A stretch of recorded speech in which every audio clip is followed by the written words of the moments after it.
સુરતમાં માત્ર 15 મહિનાની બાળકીએ વર્લ્ડ રેકોર્ડ બનાવ્યો. તેમને થતું હશે કે વાળી 15 મહિનાની બાળકી કયો રેકોર્ડ બનાવી શકે? તો તમને જણાવી દઈએ કે સુરતમાં રહેતી 15 મહિનાની બાળકીએ વાઇલ્ડ રેકોર્ડ બનમાં પોતાનું નામ નોંધાવ્યું. 27 સેકન્ડમાં 20 પક્ષીઓ અને પ્રાણીઓના અવાજની મિમિક્રી કરી વર્લ્ડ રેકોર્ડ બનાવ્યો. સુરતમાં રહેતી 15 મહિનાની મનશ્રી રાવલે અનોખી સિદ્ધિ મેળવી. હજુ તો તેની માત્ર ઉંમર 15 જ મહિના છે અને 15 મહિનાની ઉંમરમાં જ તેણે 27 સેકન્ડમાં 20 પક્ષીઓ અને પ્રાણીઓના અવાજની મિમિક્રી કરી તેણે વાઇલ્ડ બુક ઓફ રેકોર્ડમાં અનોખો રેકોર્ડ બનાવ્યો છે. મનીશ્રીના માતા અને દાદી બંને શિક્ષક છે. 15 મહિનાની મનશ્રી આટલી નાની ઉંમર 20થી વધુ વિવિધ પ્રાણીઓ અને પક્ષીઓના અવાજ સરળતાથી બોલે છે. જ્યારે પણ તેની વિવિધ પક્ષીઓ અને પ્રાણીઓના નામ આપવામાં આવે ત્યારે તે તરત જ તેમને અવાજ કાઢીને બતાવે. ભલે આટલી નાની ઉંમરમાં તે તમામ પ્રાણીઓ પક્ષીઓના નામ ન આપી શકે પણ તે તેમનો અવાજ સહેલાઈથી મિમિક્રી કરી શકે છે. ગણતરીના સેકન્ડમાં એક બાદ એક 20થી વધુ પ્રાણીઓ અને પક્ષીઓના અવાજોના મિમિક્રી કરવા માટે તેનું નામ વર્લ્ડ વાઇલ્ડ રેકોર્ડમાં નોંધાયું છે. બાળકીની માતા જાનકીબેન રાવલે જણાવ્યું કે મારી દીકરી મનશ્રી રાવલ હાલમાં વર્લ્ડ રેકોર્ડ બનાવ્યો છે.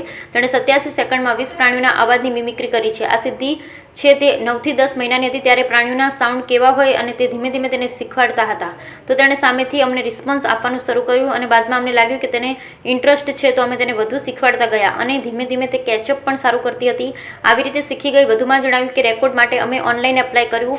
એમની ગાઈડલાઈન મુજબ અમારે વિડીયો રેકોર્ડ કરવાનો હોય અને અમુક સેકન્ડમાં જ ટાસ્ક પૂર્ણ કરવાનો હોય તો જે રેકોર્ડ બને. એવું દીકરી 25 જેટલા પ્રાણીઓના અવાજની મિમિક્રી કરતી પણ ઇન્ટરનેશનલી અમે એપ્લાય કર્યું પરંતુ 20 પ્રાણીઓના જ અવાજ એ પૂર્વ થયા અને રેકોર્ડ બન્યો છે. વધુમાં જણાવ્યું કે મારા ઘરની બાજુમાં સોસાયટીમાં ઘણા બધા પક્ષીઓ રોજ સવારે તે ઉઠીને તેની દાદી સાથે બાલ્કનીમાં જાય. તેના દાદી બધા પક્ષીઓ બતાવે.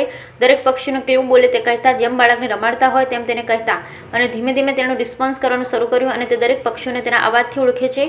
વધુમાં જણાવ્યું હતું કે અમારા માટે સૌથી મોટો ટાસ્ક એ હતો કે એક જગ્યાએ બેસાડી 87 સેકન્ડ સુધી આ બધું બોલાવડાવું.